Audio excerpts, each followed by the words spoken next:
The air inside the Jackson County Courthouse was thick with unease. Wooden benches creaked as reporters shifted in their seats, pens poised over notepads and cameras perched on their laps, waiting for the moment when the silence would finally break. Outside the courthouse, a restless crowd pressed against the barricades, chanting, waving placards, and demanding justice. Inside, however, the tension was quieter, heavier, an invisible fog that seemed to settle on every shoulder. At the center of it all sat Officer Raymond Keller. He was a tall man in his 40s, broad-shouldered, his dark uniform pressed neatly, his chest decorated with service pins and badges that reflected the overhead lights. To the public, he had been the face of loyalty and protection in their small Midwestern town.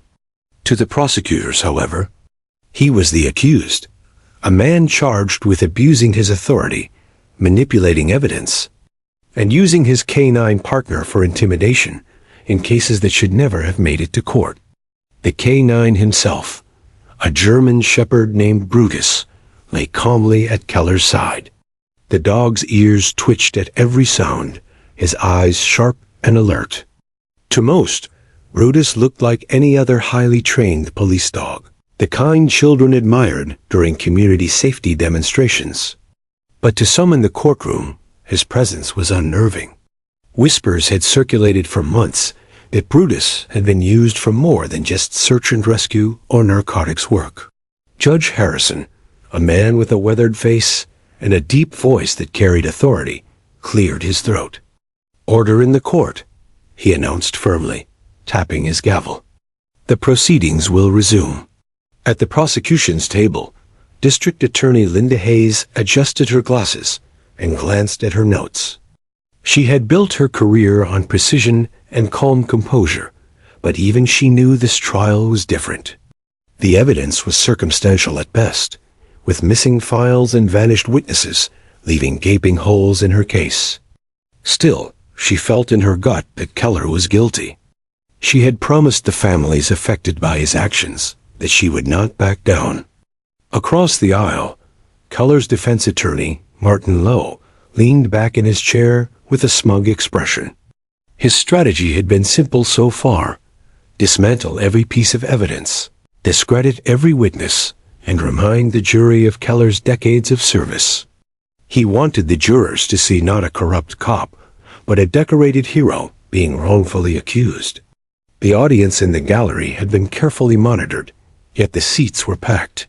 Families of alleged victims sat stiffly, their eyes locked on Keller. Reporters tapped their phones rapidly, sending updates to their editors. Near the back, a young woman sat clutching a small child, her daughter, no older than 3. The little girl, with wide eyes and messy pigtails, seemed out of place in such a somber setting. Yet the woman had insisted on being there, despite relatives advising against it. The morning dragged on with dry testimony from a forensics expert who outlined inconsistencies in the chain of custody for drug evidence linked to Keller's cases. Hayes pressed hard, but Lowe countered smoothly, making the witness admit that mistakes in paperwork could be clerical, not criminal. Each exchange felt like a stalemate, and the jury's expressions grew harder to read. The mother in the back shifted uneasily. She had not been called as a witness, at least not officially. She had fought quietly to keep her child out of the spotlight. But the truth weighed heavily on her chest, and though she told herself she was here only to observe, deep down she knew something might force her forward. The courtroom grew stifling by midday. Fans overhead hummed softly, failing to push away the heat of so many bodies crowded together. The prosecutor requested a short recess. The judge agreed, banging the gavel once more. People rose from their seats, stretching stiff limbs and whispering in hurried tones. It was in this pause that the first spark of the extraordinary moment occurred. The toddler, restless after hours of sitting still, began to squirm in her mother's lap. She pointed toward the front of the courtroom with a small, chubby finger. Her lips parted as though she wanted to say something. Her mother, distracted by a conversation with another woman, barely noticed. The child's gaze, however, did not waver. She was staring at Brutus. The dog, as if sensing her attention, turned his head slowly and locked eyes with her. His tail twitched once against the wooden floor. For reasons no one could explain, the air seemed to shift. "Mommy," the girl whispered, tugging at her mother's sleeve. The mother hushed her gently, but the child grew more insistent. She leaned forward, eyes wide and unblinking, her voice carrying slightly louder this time. Though the words were not yet clear, a few people in the rows ahead turned their heads, curious. At that exact moment, Judge Harrison returned to his bench and called the court back to order. Attorneys shuffled papers and prepared for the next witness. The murmur of conversation died away. The little girl wriggled free from her mother's arms, standing on the bench to get a better view. Dozens of eyes turned toward the front, but a few now noticed her movement in the back. She pointed again, this time directly at Brutus, the police dog sitting at Keller's side. In the silence of the resumed session, her tiny voice rang out, carrying farther than anyone expected. "Bad dog." The words were soft, but in the grave stillness of the courtroom, they landed like thunder. Heads snapped toward the sound. Gasps rippled through the gallery. Reporters froze mid-sentence, their pens hovering over notepads. Brutus shifted, his ears flicking backward, his posture tightening as though he understood the accusation. Keller's jaw clenched, his hand tightening on the leash. The judge banged his gavel rapidly. "Order, order in the court." His voice boomed, but it did little to quell the shock. The mother, red-faced, scooped up her daughter and tried to quiet her, but the damage was already done. The words lingered in the air like smoke, two simple syllables, yet loaded with implication. For Hayes, the prosecutor, the moment sent a jolt of electricity through her. She hadn't planned for this, but she could feel the jury's eyes flicker with doubt. For Lowe, the defense attorney, it was a nightmare, a child's innocent words. Impossible to cross-examine, impossible to dismiss without looking cruel. And for the jury, it was the first moment where truth seemed to pierce through the fog of uncertainty. In that single instant, the entire trajectory of the trial began to shift. For a moment, time seemed suspended in the Jackson County courthouse. The sound of the toddler's tiny voice, those two piercing words, still echoed in the minds of everyone present. Bad dog. It was such a simple phrase, innocent in tone, yet heavy with implications no one dared articulate aloud. Brutus, the police K-9, shifted again, his claws scraping lightly against the hardwood floor as he repositioned himself. The faint sound was enough to send a shiver through the gallery. The dog's ears flattened slightly, his gaze locked firmly ahead, but to those watching, it looked like unease-like guilt made flesh and fur. Judge Harrison's gavel struck down again and again. Order, order in the court. His voice carried, but whispers still spread like wildfire across the benches. "Did you hear her?" One woman muttered. "She pointed right at the dog." Another whispered, clutching her handbag tightly. The toddler's mother, cheeks flushed crimson, rocked her daughter in her arms, shushing her frantically. "Sweetheart, quiet now." "That's enough," she murmured, pressing the child's head against her shoulder. But the damage had been done. Every set of eyes, from the jury box to the gallery to the front tables, had witnessed the scene. Prosecutor Linda Hayes felt her pulse quicken. She hadn't anticipated this, but she knew instinctively it was a moment that couldn't be ignored.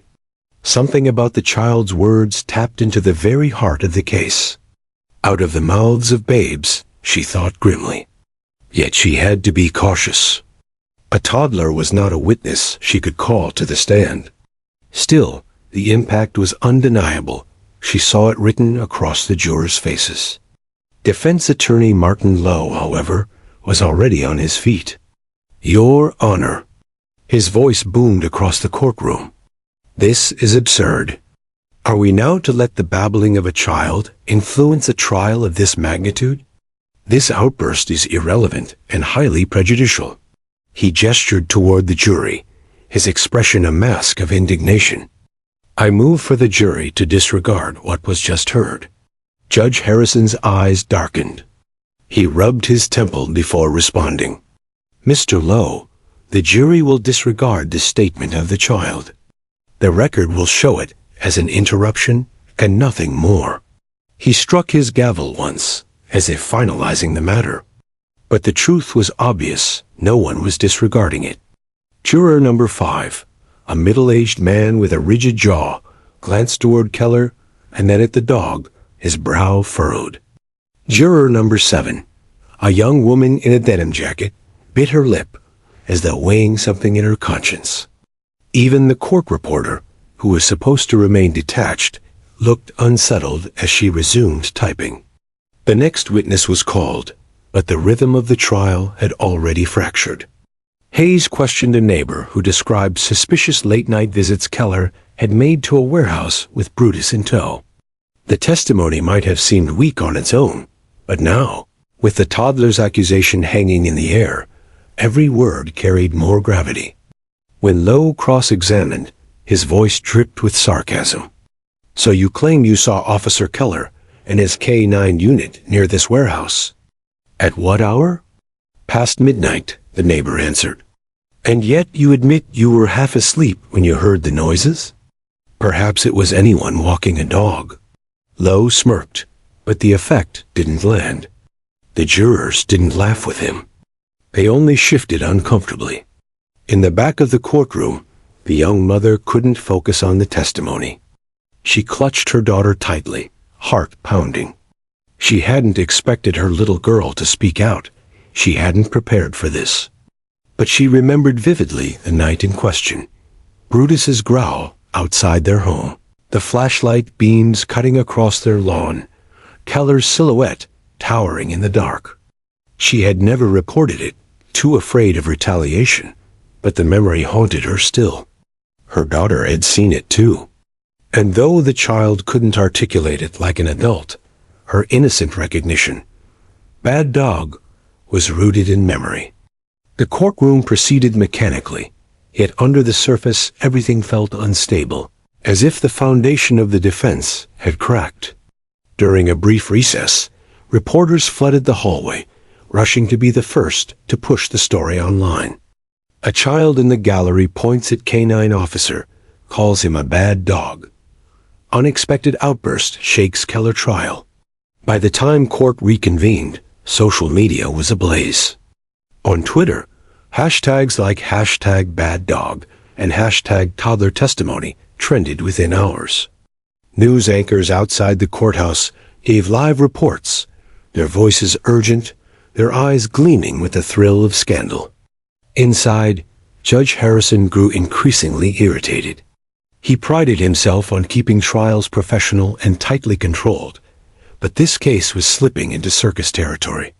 Yet even he couldn't shake the image of the toddler, pointing with such certainty. Hayes seized the momentum carefully. "Your Honor," she said smoothly, as the recess ended, "given the unique circumstances that have arisen today, I request permission to call a supplemental witness who may shed further light on Officer Keller's K-9 practices." Lowe shot to his feet. "Absolutely not. This is theatrics, an attempt to capitalize on an innocent child's meaningless remark. We cannot let this trial devolve into superstition and hearsay." But the judge, after a long pause, nodded. "Motion granted. Miss Hayes, proceed." Gasps rippled through the gallery again. Even the toddler's mother looked startled, realizing that the moment her daughter had created was rippling outward faster than she could control.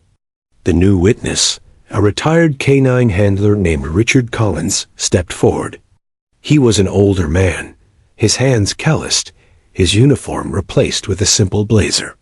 When sworn in, his voice was gravelly but steady. "I worked alongside Officer Keller during training sessions for Brutus," he began. "From the start, I had concerns. The dog was being conditioned in ways that weren't standard procedure. Aggression drills that went beyond what's ethical. Situations designed not just for apprehension but intimidation. Hayes leaned forward. Are you saying the K-9 was used as a tool of fear, not law enforcement? Collins nodded. That's exactly what I'm saying. And I filed complaints that went unanswered. The courtroom stirred with murmurs. Hayes's eyes gleamed with grim satisfaction. This was the opening she needed. But Lowe sprang up with objections. Unsubstantiated claims. Retired officers with grudges cannot rewrite the truth of a decorated career. Judge Harrison called for order once again, but the energy in the room was undeniable. And in the midst of it all, the toddler, unaware of the firestorm she had sparked, drifted off to sleep against her mother's shoulder. Yet the simple truth of her words, "bad dog," continued to echo louder than any attorney's argument. For the first time since the trial began, the defense seemed on the back foot, scrambling to contain a storm they had never anticipated.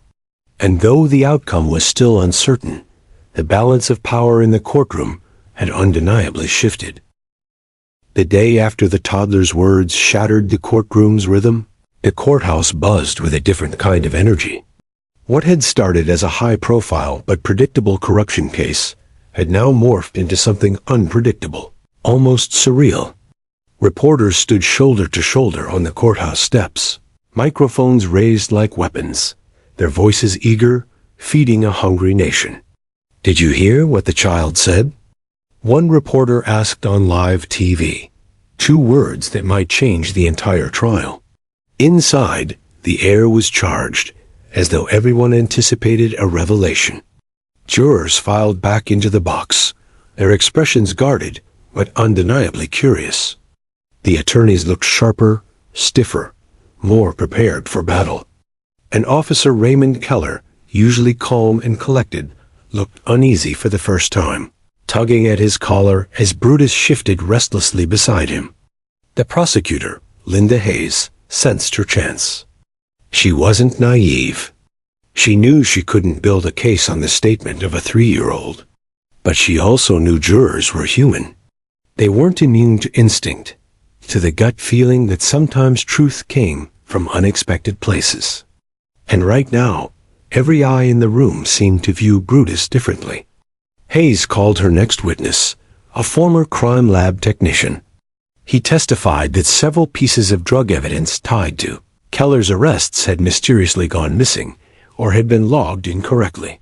Before, such testimony might have sounded like bureaucratic sloppiness. Now, in the wake of the toddler's outburst and the retired handler's testimony, it painted a darker picture. Lowe, the defense attorney, attacked ruthlessly. So you're saying, under oath, that my client personally altered these files? Or are you admitting that your department has a record-keeping problem? His voice dripped with sarcasm, each question designed to redirect suspicion away from Keller. The technician hesitated. I can't say who altered them. Only that they were. Lowe pounced. Then you cannot claim Officer Keller was responsible. For all we know, the mistakes were yours. It was effective, but not as devastating as Lowe hoped. Jurors still fidgeted, glancing at Keller and then at Brutus, whose steady panting filled the silence whenever testimony faltered. During a recess, the hallway swarmed with press. Hayes stayed inside, reviewing her notes, while Lowe spoke to cameras with polished confidence. This trial must not be derailed by theatrics, he said smoothly. A child, barely old enough to speak, cannot and should not influence the fate of a decorated officer. We will not let emotional manipulation dictate justice. But even as he spoke, the image of that toddler pointing at Brutus replayed on news broadcasts across the country. Clips of the moment were looped endlessly online. Memes surfaced within hours.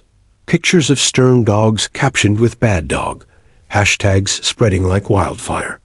The case was no longer confined to the walls of the courtroom. It was a national spectacle. Back inside, Hayes requested permission to question Keller himself. The courtroom hushed as Keller took the stand. He looked every bit the officer the town once admired. Pressed uniform, polished shoes, a steady gaze that suggested discipline. But Hayes saw the tremor in his hands as he swore his oath. "Officer Keller," she began, her tone measured, "can you explain why multiple witnesses, including a retired canine handler, claim Brutus was trained with unorthodox and aggressive methods?" Keller's lips tightened. "With respect, ma'am, I trained Brutus to be effective. The streets aren't safe, and criminals don't play by the rules. My dog and I did what was necessary to keep this community safe."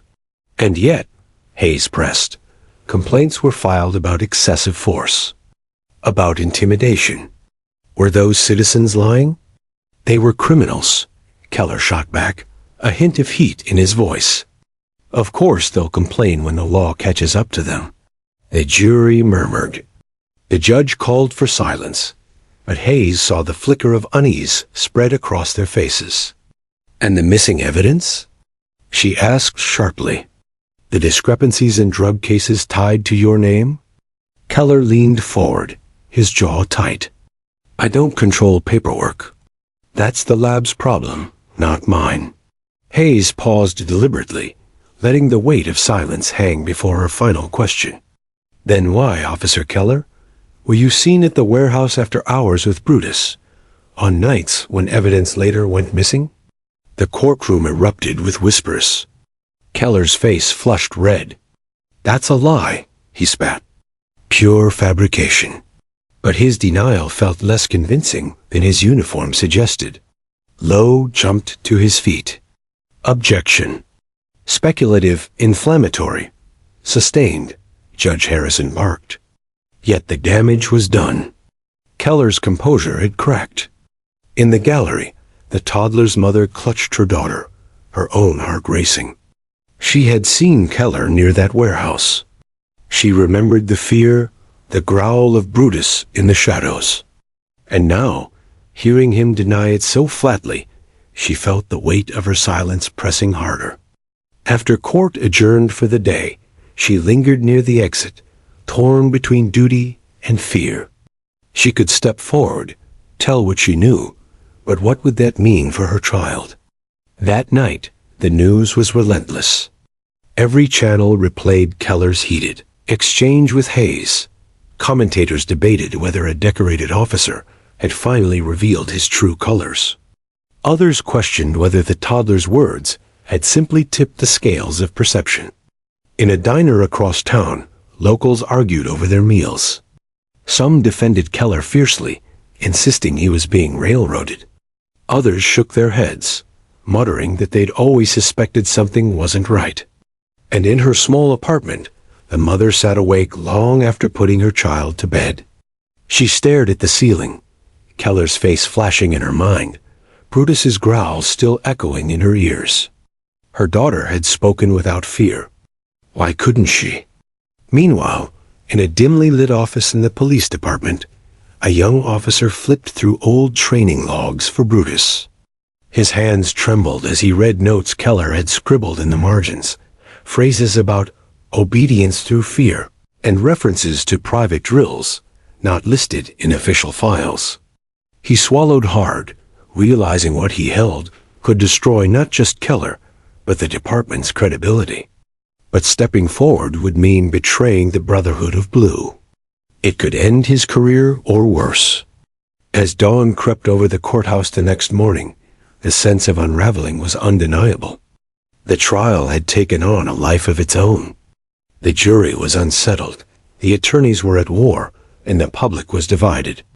And all because a toddler, too young to understand the gravity of her words, had pointed at a dog and spoken the truth no one else dared to voice.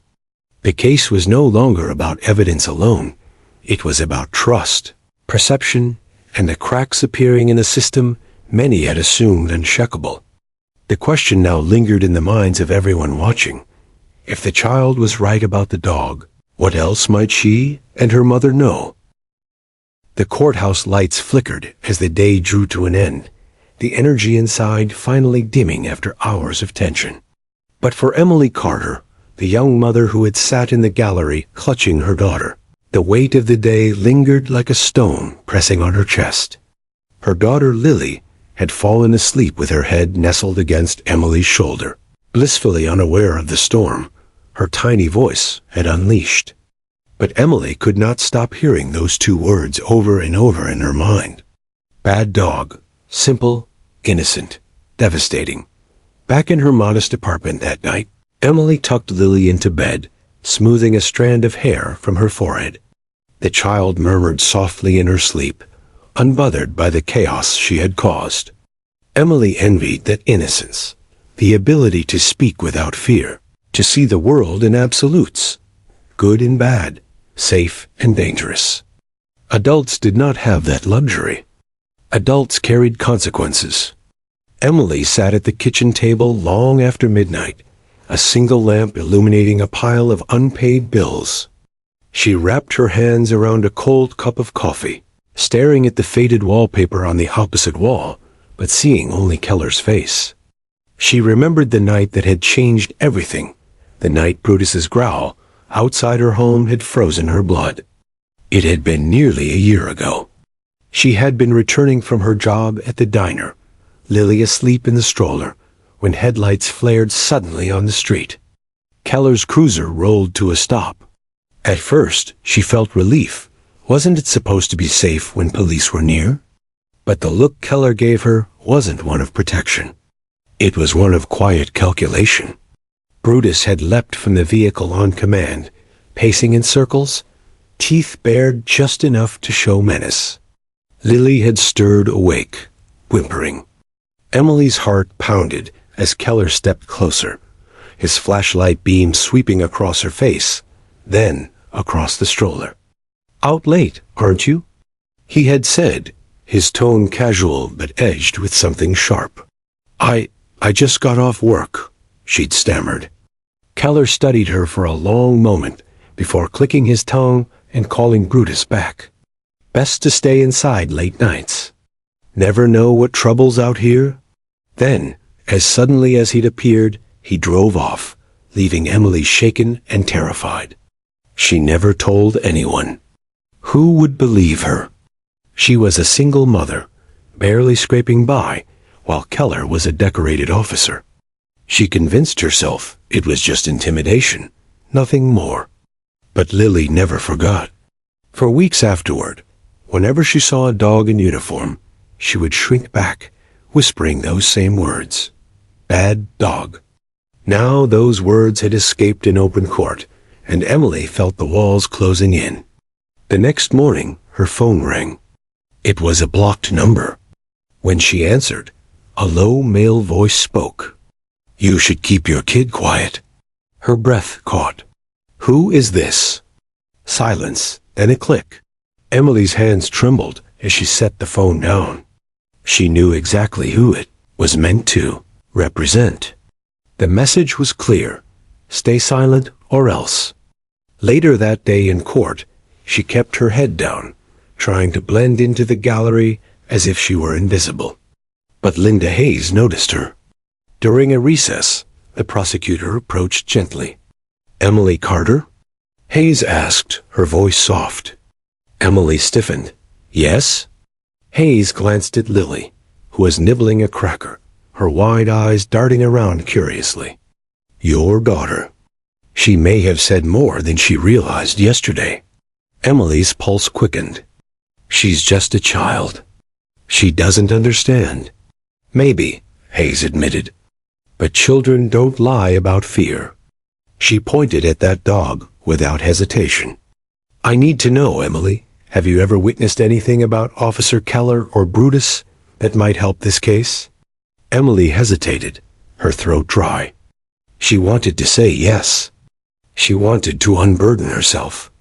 But she saw Keller sitting across the courtroom, his piercing gaze fixed forward, and fear paralyzed her tongue. I don't know anything," she whispered at last. Hayes studied her carefully, but didn't press. "If you change your mind, my door is open." Sometimes silence protects the wrong people. With that, she left Emily alone. Emily sank back onto the bench, heart pounding. That night, the threats escalated. A brick shattered the window of her apartment, wrapped in paper scrawled with 3 words. "Keep quiet now," Lily cried as Emily gathered her in her arms, shushing her desperately. She called the police, but when officers arrived, they filed a report with little concern. No fingerprints, no leads. Just another case of vandalism, they said. But Emily knew. She was being watched. Still, something inside her shifted. The fear that had caged her for so long was slowly transforming into anger. She had kept quiet to protect Lily, but the threats now placed them both in more danger than speaking ever could. If Keller was willing to intimidate her into silence, what else had he done to others? She remembered the families of victims sitting in court, their silent grief etched into their faces. They deserved justice. And Lily deserved to grow up in a world where truth wasn't buried under fear.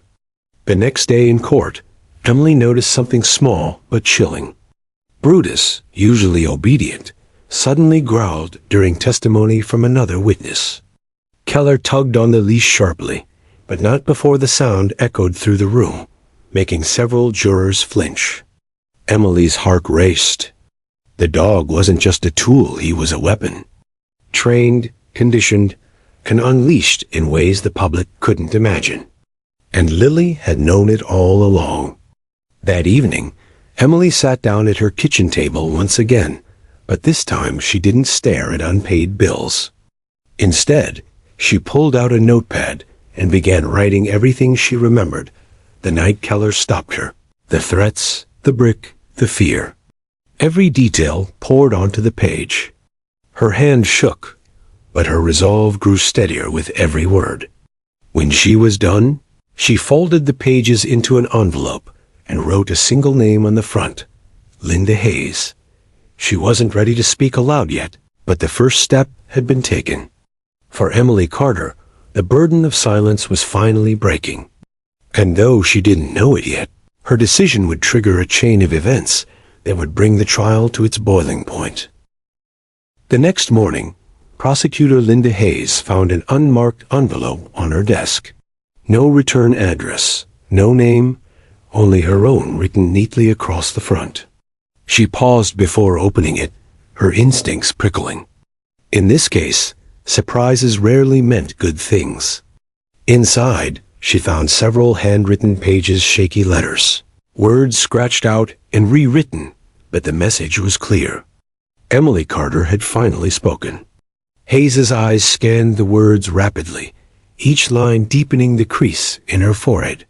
The diner shift, the night patrol, the flashing headlights, the way Keller had used Brutus to intimidate a young mother and child. The threats that followed. It wasn't just testimony. It was a pattern. Hayes closed the file, leaning back in her chair. This wasn't enough on its own. Keller's attorneys would shred Emily for being late to come forward, for having no corroborating witnesses. But it was a start. A thread to pull. That afternoon, she summoned Detective James Rowe, one of the few officers in the department known for his integrity. Sliding the letter across the desk, she said simply, "I want you to dig, quietly. Keller has too many eyes and ears in the precinct. I need you to go outside the usual channels." Rowe skimmed the letter, then nodded gravely. "If even half of this checks out, it's damning." Hayes lowered her voice. "Then dangerous. For her and her daughter. Keep it discreet." Meanwhile, Keller walked into court that day with an air of casual confidence. He greeted his attorneys, adjusted his uniform, and patted Brutus's head in full view of the gallery. It was a performance, one meant to remind everyone watching that he still carried authority. But if he noticed the slight shift in the jury's eyes, an unease that hadn't been there before, he didn't let it show. When the session began, Hayes called another witness. A middle-aged man named David Knox. nervous, shuffling, his eyes darting constantly to Keller. He testified about a traffic stop 3 years prior, when Brutus had lunged at him without provocation. Keller had laughed it off, claiming Knox smelled like fear. But Knox had filed a complaint, and nothing ever came of it. "They told me the dog was tested and cleared," he said quietly on the stand. "But I knew he wasn't right. That animal didn't just attack. He enjoyed it." Keller's attorney rose smoothly during cross-examination, tearing into Knox's credibility. "Isn't it true, Mr. Knox, that you were intoxicated that evening? That your license had been suspended? And that you had a prior record?" Knox faltered, mumbling yes. The defense pounced, painting him as unreliable. By the end, Hayes could see the damage. The jurors looked conflicted, some skeptical. Still, the seed was planted. A second voice joining Emily's letter. That evening, Detective Rowe began digging. He started not with Keller's official record. Too clean, too manicured, but with the edges, the forgotten details. Complaints that went unsubstantiated. Arrests that involved unnecessary force. And always, Brutus was present.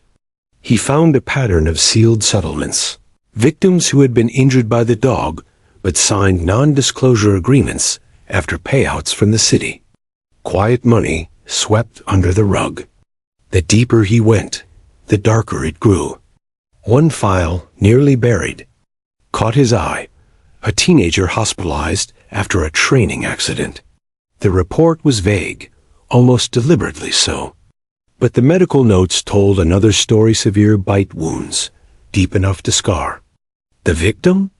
Still living in the city, now 22. Rowe jotted the name down.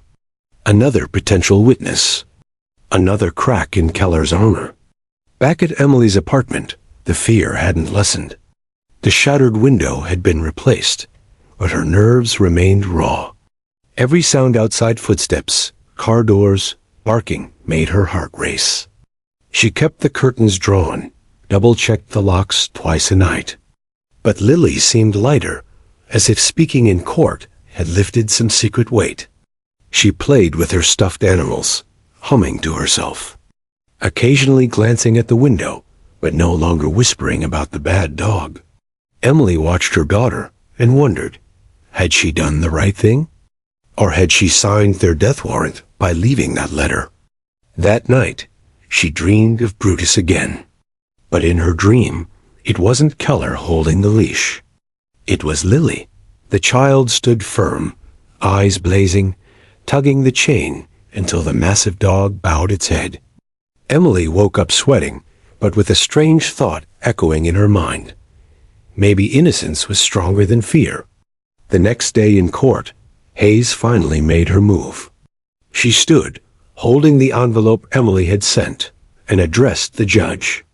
"Your Honor, the prosecution has received a written statement from a new witness.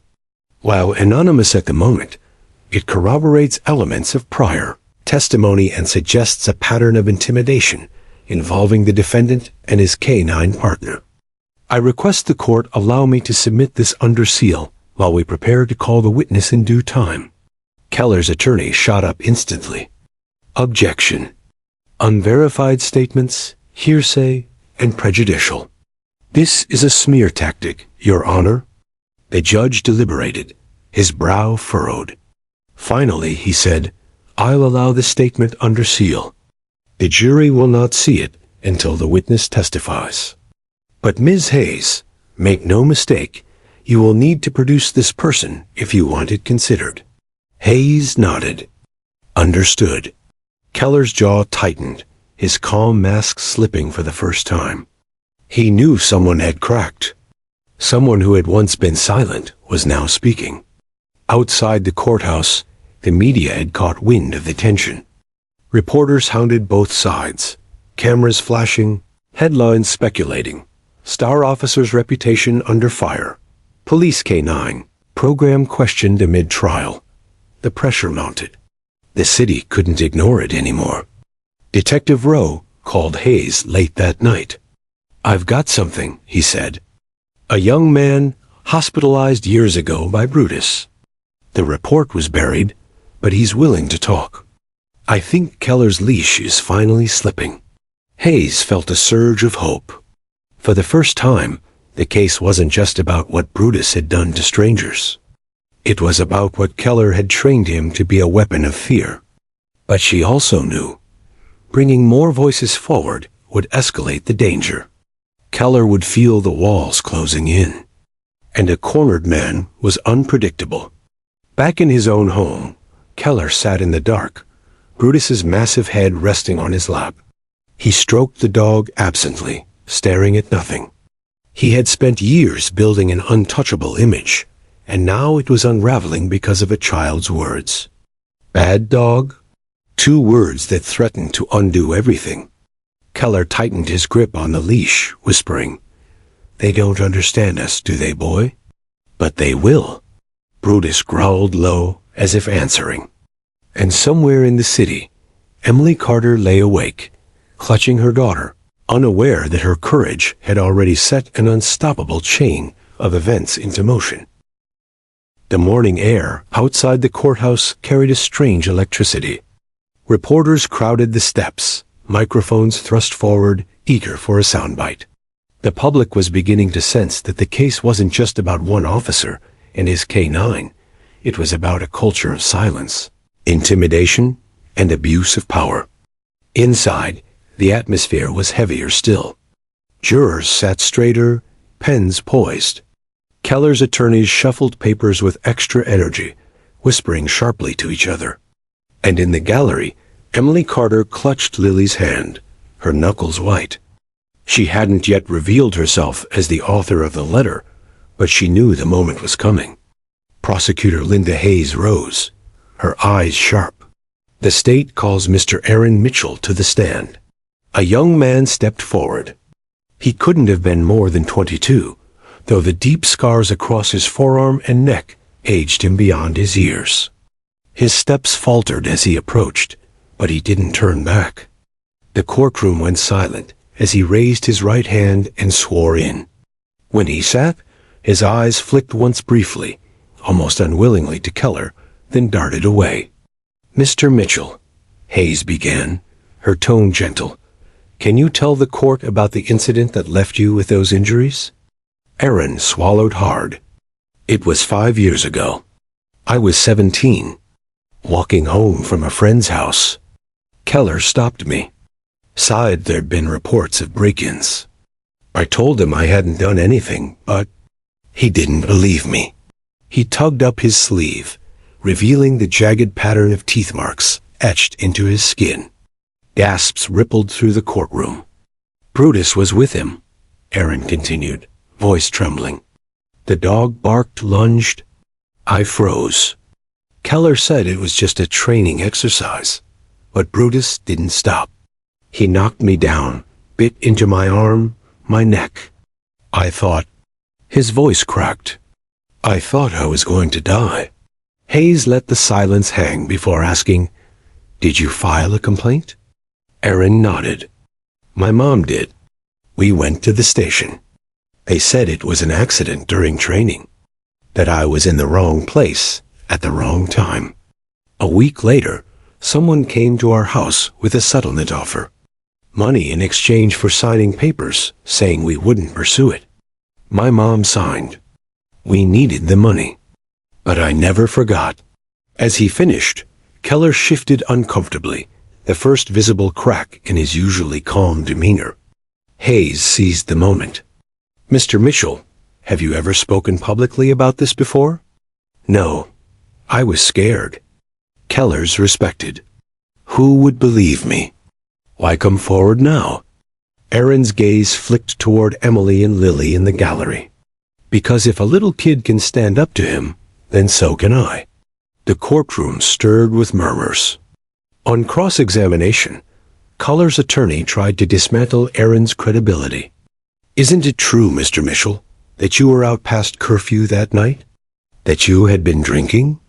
Aaron's voice shook, but his eyes hardened. None of that gave a cop the right to let his dog tear me apart. The lawyer smirked, shifting tactics. And yet you signed a settlement, didn't you? Took the money, stayed quiet for 5 years. Convenient that you find your voice now, when public opinion is against my client. Aaron's hands clenched, but he didn't look away. Convenient? No, necessary. His scars spoke louder than any words could. After court adjourned for the day, Keller stormed out the back entrance, his attorneys flanking him.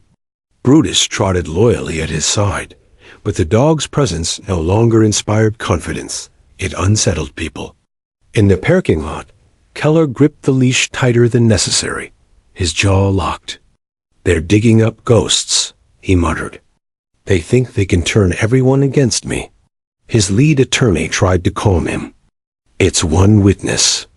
We can frame it as an unfortunate incident, nothing more." But Keller, listen, if more people come forward, this could spiral. Keller's eyes narrowed. "Then we make sure no one else does." Detective James Rowe, meanwhile, was buoyed by Aaron's testimony. He'd met the young man days earlier, coaxed him gently into speaking out. But he knew Keller wouldn't take it lightly. Protecting Aaron now became just as important as the trial itself. That night, Rowe drove past Aaron's house, just to check. Sure enough, a dark sedan idled across the street, its lights off. Watching, waiting, Rowe parked a few houses down and stayed for hours, his hand resting on his service weapon. When the sedan finally drove off, Rowe followed long enough to jot the plates. He would trace them later. For now, the message was clear. Keller wasn't playing defense anymore. He was on the attack. Back at Emily's apartment, she tucked Lily into bed. But unlike before, her fear was shifting into resolve. Watching Aaron testify had lit something inside her. She saw herself in him, the fear, the silence, the scars. She whispered to her daughter, "One day, you'll know why this matters. Why we can't let people like him scare us into silence." Lily stirred, half asleep, and mumbled, "Bad dog." Emily smiled faintly, brushing a kiss across her forehead. "Not for long, sweetheart. Not for long." The following day in court, the tension only mounted. Reporters filled the gallery, sketch artists scribbled furiously, and the jury leaned in closer with every testimony. Hayes approached the bench with a new motion, to subpoena sealed settlement records involving Keller and Brutus. If granted, it would expose a trail of hush money and reveal how deep the department's protection of Keller ran. The defense objected violently, but the judge, pressed by the growing public scrutiny, leaned toward allowing it.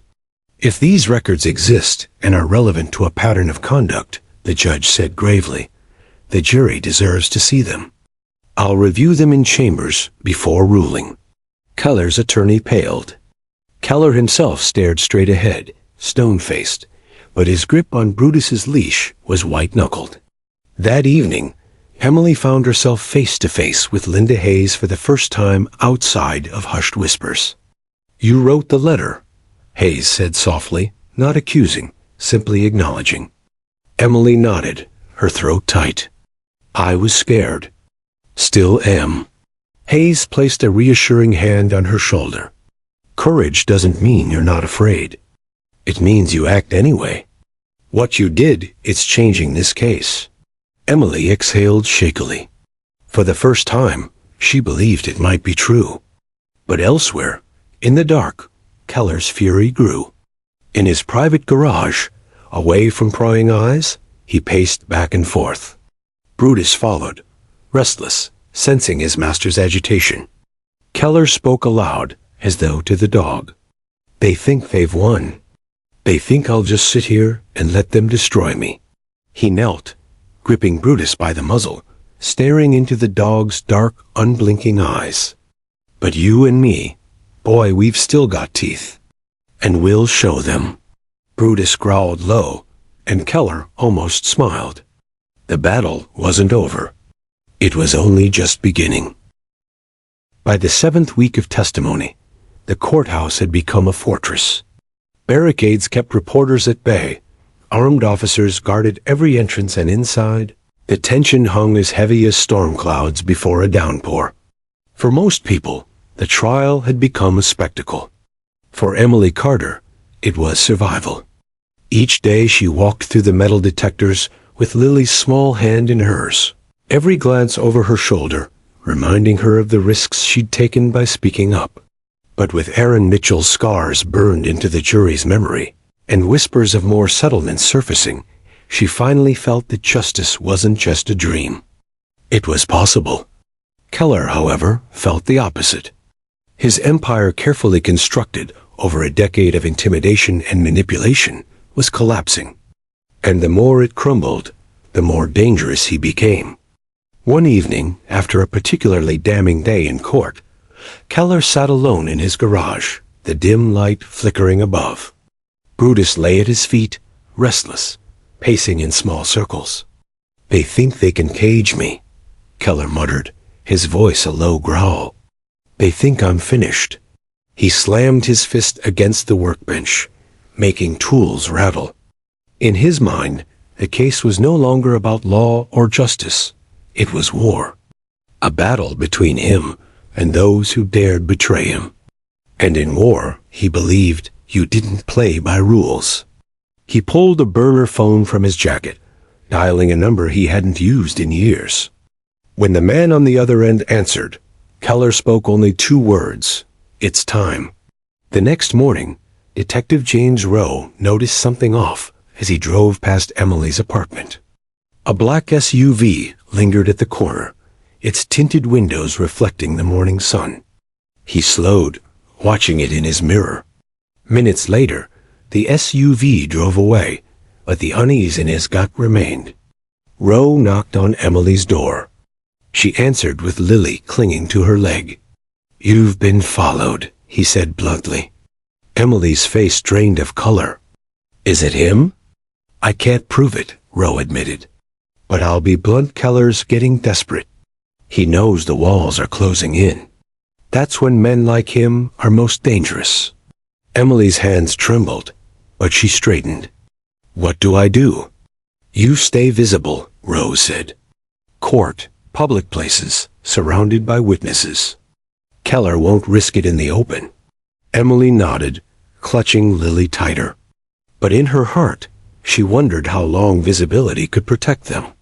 Back in court, Hayes pressed her advantage. She presented evidence of settlements, linked Keller and Brutus documents the judge had reluctantly unsealed. Pages of payouts, NDAs, and signatures revealed a systemic effort to bury allegations. The jury shifted uncomfortably as each record was read aloud. Keller sat rigid at the defense table, jaw clenched, his hand gripping Brutus's leash so tightly that his knuckles whitened. For the first time, sweat glistened on his forehead. When Hayes finished, she looked directly at the jury. "This isn't one man's word against another's. This is a pattern. Pattern hidden behind money and fear. And today, you've seen the proof with your own eyes." The weight of her words lingered long after she sat down. That night, Keller acted. The burner phone buzzed once. He answered. "It's done," the voice said. "Message delivered." Keller hung up, a grim satisfaction flickering across his face. But across town, Emily discovered what that message meant. She returned home from court to find her door ajar, her apartment ransacked. Furniture overturned, drawers dumped, Lily's toys scattered across the floor. On the wall, written in spray paint, were 2 chilling words: "Stay silent." Emily's knees buckled. Lily began to cry, clutching her stuffed rabbit. Emily scooped her up, holding her close as tears blurred her vision. When Rowe arrived minutes later, his expression was grim. "This isn't intimidation anymore," he said. "It's escalation." Emily's voice broke. "What if he hurts her?" Rowe crouched beside her. "I won't let that happen. But you have to trust me. Tomorrow, You'll testify. You'll put your voice on record. Once the truth is out, Keller's threats lose their power. Emily wiped her eyes, nodding shakily. She knew he was right. Silence had brought her nothing but fear. It was time to speak. The following day, the courtroom was packed. Word of the break-in had leaked, fueling the media frenzy. Every seat was filled, the air thick with anticipation. When the judge called the next witness, Linda Hayes rose. The state calls Emily Carter. Gasps rippled through the gallery as Emily stood, Lily's small hand slipping reluctantly from hers. She walked to the stand, her heart hammering in her chest, every step echoing louder than the last. Keller's eyes locked onto her, cold and unblinking. Brutus growled softly at his side, as though sensing his master's fury. Emily raised her right hand, swore the oath, and sat down. Her palms were slick with sweat, her throat dry, but when Hayes asked her the first question, she found her voice. "Miss Carter, can you tell the court why you came forward?" Emily took a shaky breath. "Because my daughter isn't afraid to speak the truth. And if she can, then so can I." She turned her eyes to Keller, meeting his gaze for the first time without flinching. "He used that dog to scare us. To scare me. To silence me. And for too long, it worked. But not anymore." The courtroom erupted in murmurs. The jury leaned forward, riveted. Keller's face darkened, his mask of control cracking. For the first time, he realized the leash wasn't in his hands anymore. It was slipping, tightening around his own neck. That evening, Hayes gathered her team in her office. "Tomorrow, we cross the point of no return," she said. "Emily's testimony changes everything. Keller will either break or lash out." Rowe nodded grimly. "Then we'd better be ready for both." In the corner, the file of sealed settlements sat open, pages scattered like fallen dominoes. Each one represented another victim, another story buried by fear. Tomorrow, Hayes knew, those stories would come roaring back. And Keller? He was already planning his countermove. In his darkened garage, he whispered to Brutus, "One more bite, boy. Just one more. And this all goes away." Brutus growled, low and steady. The storm was about to break. The courthouse buzzed like a hive that morning. News vans crowded the streets, helicopters circled overhead, and armed deputies lined every corridor.